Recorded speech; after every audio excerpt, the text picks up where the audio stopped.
Yeah, in these 5 minutes, I'd really like to share four thoughts, trends, process benefits that I'm seeing in the data and contract management analytics markets, particularly in these times. So thought number one, the current trend is all about cost reduction. Usually, as our name suggests, we service clients regarding any data set. So it can be strange stuff from airplane inventory, spare parts and analytics to the profitability of different size bottles and retail sector, from revenue to supply chains. But since COVID-19, I'd say 95% of all inquiries are about supplier-based supply chains and cost reduction. And with so many organizations seeing revenues fall, sales pipelines on hold, taking on maybe additional debt, reducing drawings, or maybe even making redundancies, analytics of a supply chain and looking at ways to find cost savings are a powerful weapon in the armory. And it's obvious to everybody on this call that it's all about finding savings opportunities to increase the bottom line. Maybe sometimes up to 5% reduction in aggregate supplier costs is not uncommon. Thought number two, it's obvious, well, the contracts are actually little packages of unstructured data. It's obvious to you, I guess, that the raw material for cost-saving analytics is the data you have in your PMS system or your finance system or maybe some other applications. But each contract is actually a package of unstructured data. And if you can combine your spend data with your contract data, you can significantly boost the ability to identify exactly what an organization is spending in aggregate with all its suppliers of goods and services, who it's buying from, or what prices, and all sorts of interesting other information. And from that, we can extract the insights for savings opportunities. And maybe very quickly, I'll just run over a couple of ideas that might resonate within your organization. Looking at spend data, smart categorization of spend data and procurement-centric buckets of spend like travel, IT, buildings, facilities, as opposed to finance-centric chart of accounts, lets us whittle down the numbers of suppliers in a category from, say, 20 down to 10, resulting in better terms and prices. Interestingly, professional firms regularly see 75% of all invoices processed through the business are individually less than £1,000. So you can see a lot of high volume, low value spend, and that offers an opportunity for things like invoice consolidation, P-card, and each invoice removed from the system is reducing an end-to-end process cost of about £90. And even in the best run accounts payable departments, you'll be surprised, even in the best run, that you'll get a few duplicate payments going through the system each year, i.e. suppliers paid twice can sneak through the net. So with a bit of expert analytics, we recover those costs and put a hole, fill in that gap in the AP process.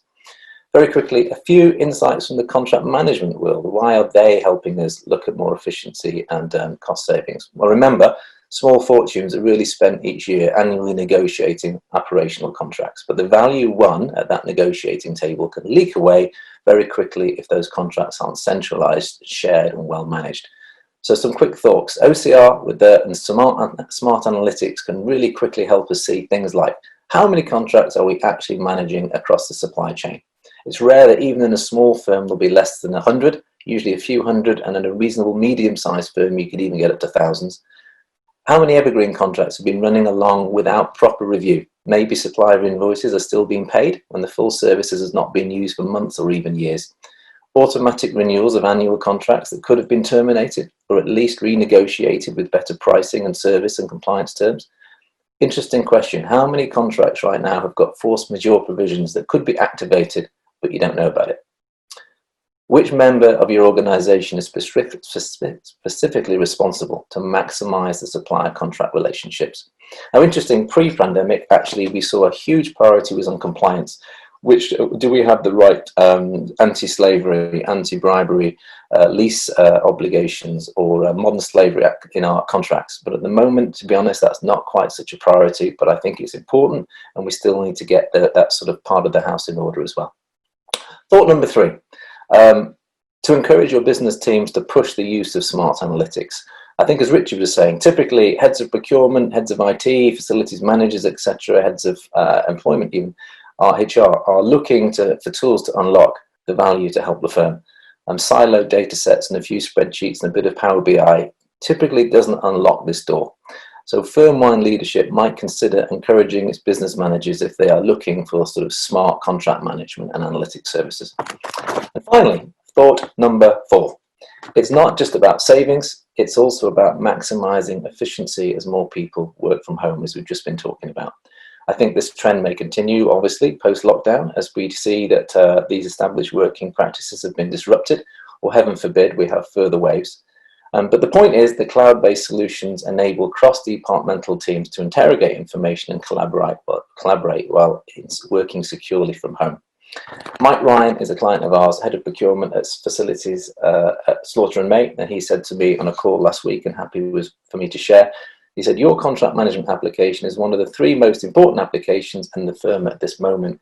And he said, it's not just about the insights, it's about the access for everybody to be able to work from home with the instant access for the information.